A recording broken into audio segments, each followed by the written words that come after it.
अगर आप ये वीडियो YouTube पर देख रहे हैं तो हमारे चैनल को सब्सक्राइब करें और बेल आइकन को दबाना ना भूलें। नमस्कार जी। नमस्कार सर। क्या नाम है जी आपका? पुष्पा सिंह, कहाँ से हैं आप? झारखंड से। हम आपसे ये जानना चाहेंगे कि संत रामपाल जी महाराज जी से आपने कब नाम दीक्षा ली? 2011 4 मार्च। संत रामपाल जी महाराज से नाम दीक्षा लेने से पहले क्या आप कोई भक्ति साधना करते थे? हाँ जी, करते थे। हिंदू मुताबिक में जो देवी देवता का भक्ति करते थे उसी के अनुसार हम चल रहे थे, पर कोई लाभ नहीं मिल रहा था। क्या भक्ति साधनाएं करते थे आप?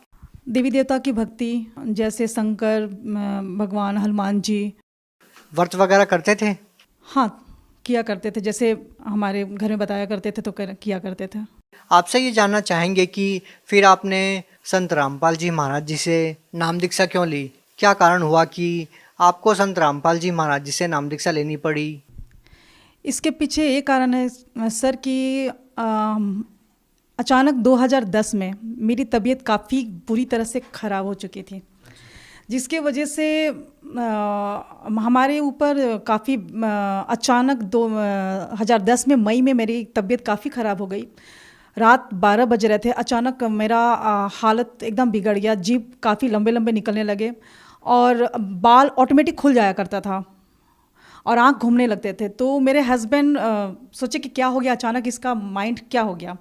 उसके बाद दूसरे दिन हुआ तो लोग जो वहाँ पर जो हम जिस फ्लैट में रहते थे वहाँ के जो मेंबर थे एक तो बताएं कैसे उसके ऊपरी बाधा है, जिसके वजह से फिर जाकर वहाँ से जो तांत्रिक होते हैं मुस्लिम धर्म के उनको बुलाया गया, तो वो कुछ भी नहीं कर सका। यहाँ तक कि जो हनुमान जी को लोग बोलते हैं कि हनुमान चालीसा पढ़ने से भूत प्रेत भाग जाते हैं, ऐसा कुछ नहीं है, क्योंकि हमें पता है कि जब मेरे पास भूत प्रेत का बाधा होता था तो हनुमान जी को लोग पूरा जो पुस्तक था वो मेरे हाथों में दे दिया। हम हनुमान जी का पुस्तक हाथों से पढ़ा करते थे पर कुछ होता नहीं था और मेरा पूरा सर एकदम, आँख पूरा घूमने लगता था, बाल पूरा एकदम ऑटोमेटिक खुल जाता था।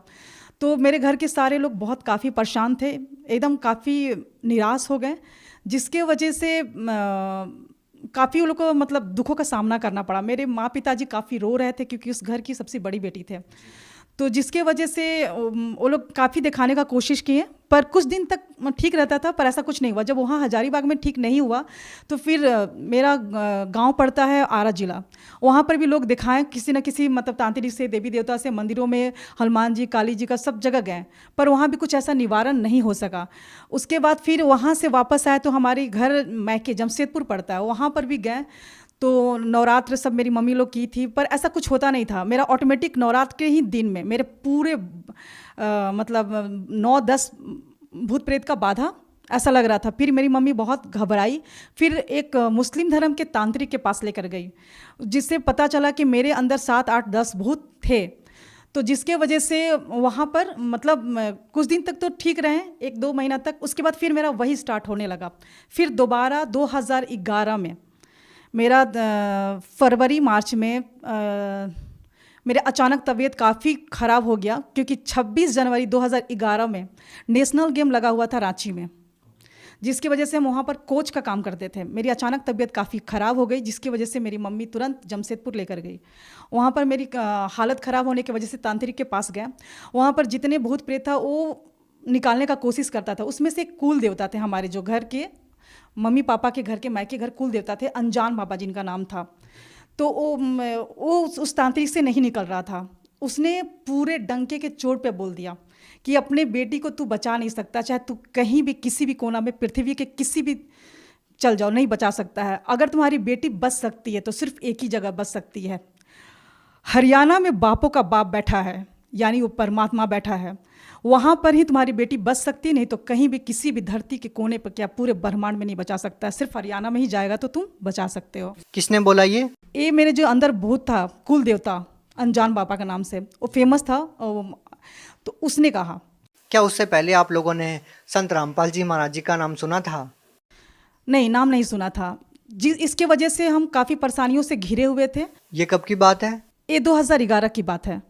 इससे पहले आपने कभी संत रामपाल जी महाराज जी का नाम नहीं सुना था? नहीं, 2010 में मेरे हस्बैंड को बुक मिली हुई थी, जो उन्होंने हमें बताया नहीं था कि ज्ञान गंगा पुस्तक उनको मिल चुका है, क्योंकि ट्रेन में वो लेकर आए और फिर वो वैसे ही घर में रख दी। आपको बाद में पता चला?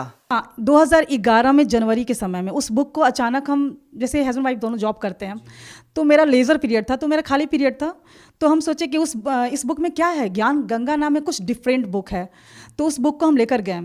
दरअसल हम आपसे ये जानना चाहते हैं कि संत रामपाल जी महाराज जी का नाम, जो आपके अंदर जो प्रेत आत्मा थी, जिनको आप बता रहे हैं कोई बाबा थे, उन्होंने कहा कि संत रामपाल जी महाराज हरियाणा में कोई संत है, ऐसा महात्मा है जो आपकी इस भूत प्रेत की बाधा को ठीक कर सकता है। तो हम आपसे ये जानना चाहते हैं कि आपके पति को जो पुस्तक मिली थी, क्या उस टाइम पे आपको पता चल चुका था संत रामपाल जी महाराज जी ही आपकी इस समस्या को दूर कर सकते हैं? ये पुस्तक 2010 में अगस्त में मिला ट्रेन में, जो मैं पढ़ नहीं सकी थी, उसको ठीक जनवरी में मैंने 2011 में पढ़ा। उस पुस्तक को पढ़ने के बाद बहुत सारा चमत्कार पड़े हुए थे। मैंने कभी नहीं सुना था संत रामपाल जी महाराज जी के बारे में, तो सिर्फ मैंने इतना सोचा कि परमात्मा भगवान का जो उसमें लाभ कैसे होता है, किस तरह होता है, भगवान कैसे सुख देता है, उस ज्ञान गंगा पुस्तक के पढ़ने के बाद ही पता चला। पहले तो ऐसा था कि भक्ति करते थे पर लाभ कुछ होता नहीं था। नहीं, ऐसा भी तो हो सकता है कि आपने पुस्तक पढ़ी और माइंड में आपको ये बातें घूमने लगी कि उसके बाद ही आपके अंदर जो प्रेत है उसने कहा हो कि संत रामपाल जी महाराज जी के पास चले जाओ, या उससे पहले आपने कभी नाम ही नहीं सुना था? नाम तो सुना नहीं था, बल्कि उसके बाद वो खुद प्रेत बाधा उसने खुद कह दिया कि आपकी बेटी बच ही नहीं सकती है। उसके बाद आपने संत रामपाल जी महाराज जी के बारे में जानना शुरू किया था। तो फिर जाके फिर हमारे घर के फैमिली काफ़ी दुखी थे, जिसकी वजह से उन्होंने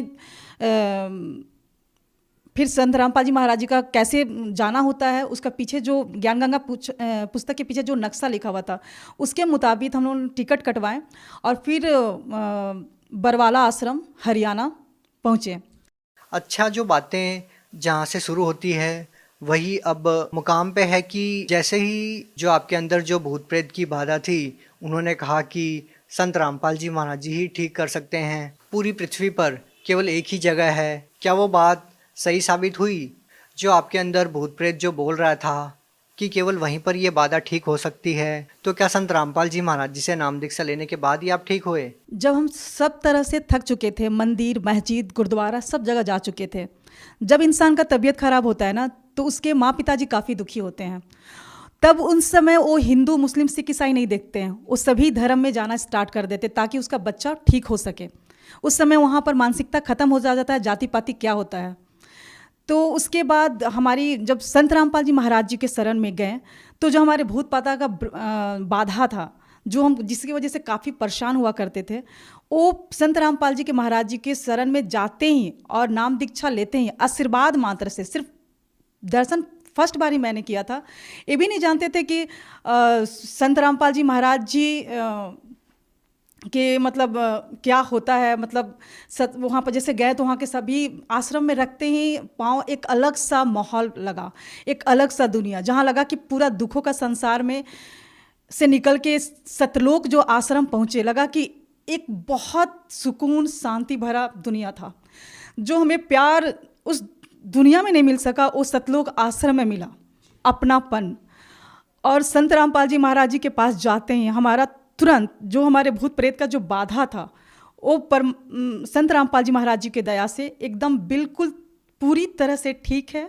और जो छोटी मोटी हमारी जो बीमारियां थी, बहुत सारी बीमारियां थी छोटी मोटी, वो तो परमात्मा ने उसी समय हमारे जो उनके मंत्र जो देते हैं संत रामपाल जी महाराज जी, उसमें इतनी पावर है, इतनी शक्ति है। उस मंत्र को करते करते में जो हमारी छोटी मोटी जो भी बीमारियां थी या जो भी थी, माइग्रेन थे, उस सारे परमात्मा के उस मंत्र के करने से ही हो गए समाप्त। तो आपकी जो इतनी बड़ी समस्या थी वो संत रामपाल जी महाराज जी से नाम दीक्षा लेने के बाद ठीक हो गई। इसके अलावा संत रामपाल जी महाराज जी से नाम दीक्षा लेने के बाद आपको कोई लाभ मिला हो? ऐसे तो संत रामपाल जी महाराज से जुड़ने के बाद भगवान क्या होता है, कैसे सुख देता है, ये संत रामपाल जी महाराज जी के शरण में ही आने से पता चला। जैसे सभी संत कहा करते थे कि सबका मालिक एक है, और कहीं कहीं पढ़ा भी करते थे, किसी मंदिर में या ट्रक के पीछे पढ़ा करते थे कि सबका मालिक एक है, पर किसी ने उसका नाम नहीं बताया कि वो मालिक है कौन। संत रामपाल जी महाराज जी विथ प्रूफ के साथ ये साबित करते हैं कि वह पूर्ण परमात्मा, सबका मालिक एक है, जिसका नाम कबीर है। तो वो पूरे सभी धर्मों से रिलेटेड जितने बुक है, गुरु ग्रंथ साहिब, गीता, बाइबल, वेद, उस सबसे निकाल के पूरा प्रूफ के साथ वो साबित किए हैं कि सुप्रीम परमात्मा सिर्फ कबीर परमेश्वर है। उसकी भक्ति करने से ही संपूर्ण लाभ मिलता है। आपसे एक बात और जानना चाहेंगे कि संत रामपाल जी महाराज जी जो भक्ति साधना आप लोगों को बता रहे हैं, ये भक्ति साधना पूरे विश्व में कोई नहीं बता रहा है, तो ऐसा कैसे संभव हो सकता है कि संत रामपाल जी महाराज जी ही, आप कहते हैं कि केवल वही शास्त्रों के अनुसार भक्ति बता रहे हैं, बाकी अन्य जो संत हैं वो नहीं बताते? सर, संत रामपाल जी सभी संतों से एकदम अलग हैं, क्योंकि संत रामपाल जी जो ज्ञान बताते हैं, एक टीचर होता है तो अपने बच्चों को सिलेबस के अनुसार ही पढ़ाता है। तो क्या आज तक जो भी लोग साधना कर रहे हैं वो सिलेबस के अनुसार नहीं कर रहे हैं? ये कैसे संभव हो सकता है? सर, बिल्कुल नहीं कर रहे हैं। तो आपको वो कौन सी साधनाएं ऐसी लग रही है जो लोग करते हैं जो शास्त्रों के विपरीत है? सर, कहना चाह रहे हैं कि जो भक्ति होता है जिससे लाभ हो सके, हमारे संकटों का निवारण हो सके, आपत्तियां टल सके, इंसान इसीलिए भक्ति करता है, सुख की खोज के लिए, शांति के लिए, मानसिक के लिए या शारीरिक सुख के लिए। पर जो वो भक्ति है, उस भक्ति में अगर किसी को शारीरिक कष्ट है, मानसिक कष्ट है, किसी को आर्थिक कष्ट है, जो संपूर्ण लाभ मिलना चाहिए भक्ति से, वो मिल नहीं पाता है।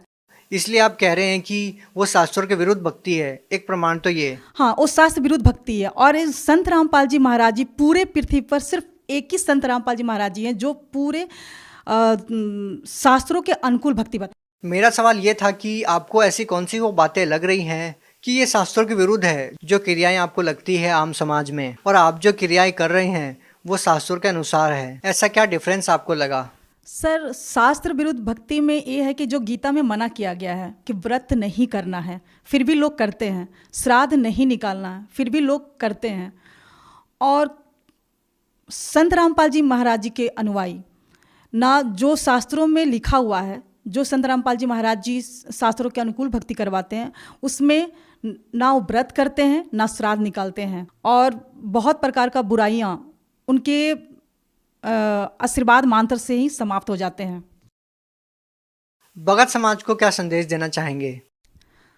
भगत समाज को संदेश तो नहीं दे सकते हैं, सिर्फ प्रार्थना कर सकते हैं कि पृथ्वी पर परमात्मा संत रामपाल जी महाराज जी के रूप में आए हुए हैं हरियाणा में।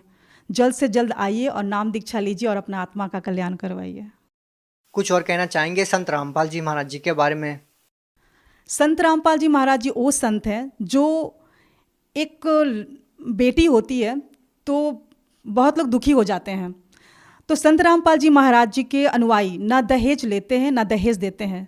संत रामपाल जी के महाराज जी के विचारधारा से जो उनके अनुयायी दहेज ना लेते हैं ना देते हैं, वो काफ़ी खुश है, क्योंकि उसमें 1 रुपया भी दहेज ना लिया जाता है ना दिया जाता है। इसीलिए आज एक बेटी माँ बाप के लिए बोझ नहीं है।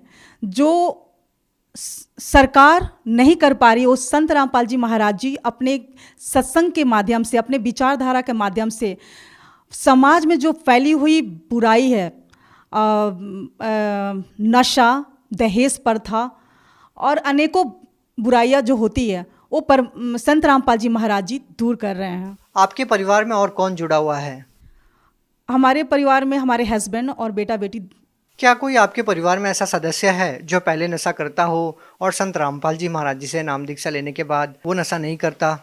हाँ सर, हमारे हस्बैंड नशा करते थे, पर वो संत रामपाल जी महाराज जी के शरण में जाते ही सिर्फ फर्स्ट डे, जिस दिन हम फर्स्ट दिन नाम दीक्षा लिए, उसी दिन संत रामपाल जी महाराज जी के आशीर्वाद से ही बस एक क्षण में वो नशा समाप्त हो गया। कभी कभार भी नहीं करते? नहीं, कभी नहीं करते, ना उनका इच्छा करती है। आप एजुकेटेड हैं, आप क्या मानते हैं कि एक संत के आशीर्वाद से, केवल उनके वचनों से ही कोई व्यक्ति कैसे नशा छोड़ सकता है?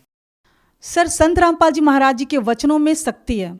जो पूर्ण संत अगर धरती पे तत्वदर्शी संत के रूप में परमात्मा ही उतर सकता है, उसके शब्दों शक्ति में काफ़ी शक्ति होती है, तो उनके सिर्फ आशीर्वाद मात्र से ही तुरंत वो नशा समाप्त हो गया। और उस दिन के बाद से कभी 2011 के से आज 2020 हो रहा है, उससे कभी नशा किसी ने नहीं किया है। बहुत बहुत धन्यवाद। सत साहेब जी।